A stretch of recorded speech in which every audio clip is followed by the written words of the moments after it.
안녕하십니까. 은곡의 세상 읽기입니다.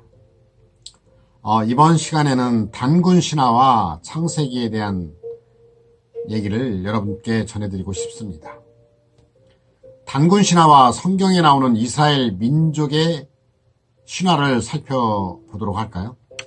과연 단군 신화와 성경은 밀접한 관계가 있을까요? 여러분 어떻게 생각하십니까? 아니면 없을까요?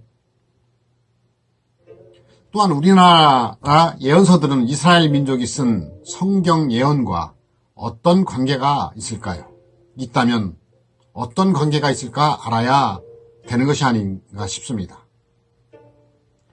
그동안 전해드린 언어에 관련된 인류의 첫 조상은 우리 조상 나반과 아만이라는 사실을 알아봤었습니다.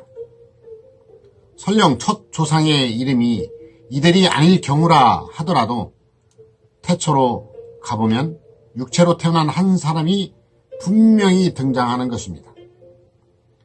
창조주께 처음 지음받은 태초의 할아버지로부터 뿌리가 되어 그 숫자는 늘어났고 분화분국되어 왔던 것을 알게 되었습니다. 그 후 세월이 흘러 고대 나라가 하나 탄생한 것입니다. 이 나라가 바로 12환국이었었습니다. 그러면 역사책에 나오는 세계 4대 문명은 어떻게 발생하였을까 알아야 되겠지요. 만약 혹시 아실는지 모르겠습니다만 서점에 나와 있는 책들을 살펴보면 이 4대 문명보다 훨씬 이전에 12환국이 실존했던 사실이 갈수록 확실하게 밝혀지고 증거되고 있습니다. 그래서 이전과 달리 세계 4대 문명은 바로 우리 조상의 나라였던 12환국에서 분리되어 간 것임을 확실히 알 수 있게 되었습니다. 지금은 그동안 역사시대의 시작이라고 여겨왔던 시대보다 더 이전 시대에 이미 역사 자료들이 있었다는 사실을 밝힐 만한 근거들이 계속 발굴 조사된 책들이 많이 쏟아져 나오고 있음을 알아야 합니다. 그래서 그 대과거 시절의 역사서를 상고 역사서라고 구분지어 부르고 있습니다. 상고 역사서. 그런 중에 12환국의 역사도 이 상고 시대에 속하며 단군 신화는 이 12환국이 생겨난 다음에 오랜 역사가 흐른 뒤에 생겨난 것을 알게 됩니다. 그런데 12환국 시대에 사람이 실존했던 사실이 역사 유물들을 근거로 입증되고 있는 것입니다. 고로 단군 신화는 역사적 사실 속에 생겨난 실제 이야기였던 것이 분명해지는 것입니다. 그런데 이 신화라고 부르는 이유는 과연 무엇일까요? 이 시대는 지금 시대에 비하면 훨씬 신과의 교통이 밀접하여 신인 시대라고 불렀던 시기였습니다. 그래서 실화로서의 역사를 신화라고 불렀던 것입니다. 여기서 알 수 있는 것은 지금 우리 시대에는 신화라는 말의 뜻이 본래와 달리 변해서 신화는 실화가 아닌 상상 이야기로 인식하고 있다는 것이 매우 애석한 일입니다.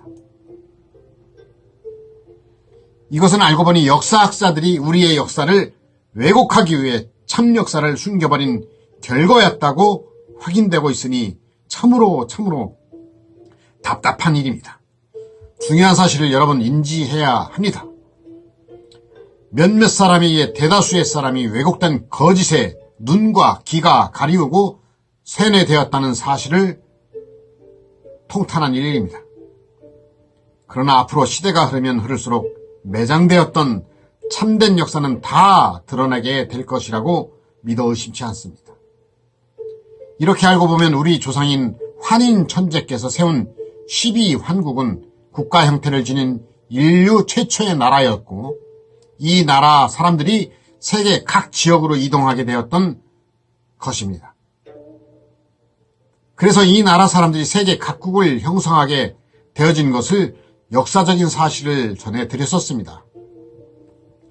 역사적 자료를 본다면 12환국은 12연방국으로 이루어져 있었으며 그중 우리 한민족 조상은 구다 천국이라는 나라를 이루었고 이 나라는 12연방국 중에서 가장 먼저 세워진 나라로서 장자지국이었음을 알 수 있습니다.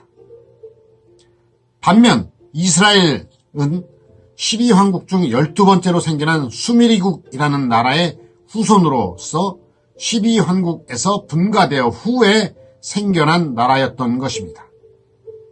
중요한 사실을 알게 되지요, 여러분들. 그리고 수메르국을 이룬 사람들이 일부 이동하여서 여러 나라를 이루게 되는데 그러한 나라들 중에는 세계사에 나오는 수메르라는 나라도 포함되어 있었습니다. 그리고 수메르인들 중에 일부 사람들이 바로 이스라엘 나라를 이루게 되었던 것입니다. 이처럼 12환국은 인류 역사상 국가 형태를 가진 최초의 나라였는데 그렇다면 12환국을 세운 사람은 과연 누구일까요? 앞에서 말한 바와 같이 우리 조상인 환인천재였습니다. 그러므로 수메르인의 조상 곧 이스라엘의 조상은 우리 단군 신화에 나오는 환인천재였던 것을 알아야 할 것입니다. 이렇게 지금 우리는 우리 조상이 이스라엘 민족의 조상이었다는 사실이 밝혀지는 시대를 살고 있습니다. 너무나 고마운 사실을 알게 되는 순간입니다. 여러분 박수 치셔야 되지 않겠습니까? 그렇다면 이스라엘의 첫 조상은 성경으로 보면 아담이므로 아담 역시 12환국을 세운 환인천재의 후손이 되는 것을 깨달아야 합니다. 이와 같이 주장하는 기록은 문정창 씨의 한국, 수메르, 이스라엘의 역사와 정영규 씨의 한국, 수메르, 이스라엘의 문화를 탄생시킨 한민족에서 주장하는 내용과도 공통점이 있습니다. 또한 이 두 저자는 이스라엘의 조상 아담이 환인천재의 먼 후손인 소호 김천 씨라고 소개하고 있습니다. 소호 김천 씨와 태호 복희 씨가 모두 12환국을 세운 환인천재의 후손이라는 점을 여러분은 어떻게 판단하실까요?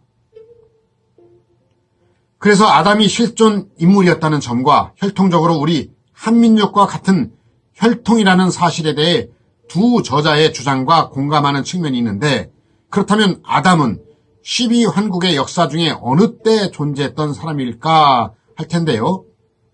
성경으로 보면 아담은 약 6,000년 전에 존재했기 때문입니다. 지금까지 단군 신화와 성경의 관계를 살펴보았습니다. 즉 수메르 문명에서 발생한 이스라엘과 성경과 단군 신화와 관련지어 보았습니다. 이와 같이 우리 민족과 유대인과는 역사적으로 매우 밀접한 관계를 맺고 있습니다. 유구한 세월이 흘러서 역사의 잔재도 없어졌고 과거의 역사가 모두 소실되어 사라진 지금 신의 역사를 통하여 그것들이 밝혀지고 있는 것입니다. 또한 게놈 유전체 프로젝트에 의하여 세계 만민의 유전자는 동일하다는 결론적 사실이 밝혀지고 있습니다. 고로 하나님의 선민이라고 한 유대인도 세계 만민과 별개의 인종이 아니라는 것이 드러나는 것입니다. 그러면 12환국은 지구 어디에 위치하여 있으며 그 중에서도 우리 민족의 나라였던 구다천국의 위치 또 이스라엘의 조상이 나라였던 수메르국의 위치는 각각 어디에 있었을까 알아야 되겠습니다. 또한 세계사에 나오는 세계 4대 문명은 어떻게 해서 생겨났을까 다음 시간부터 알아보도록 하겠습니다. 여러분 들어보시고 공감하셨다면 공유해 주시고 구독으로 응원을 부탁드리겠습니다. 여러분에게 행운이 가득하길 바라겠습니다. 여러분 화이팅입니다.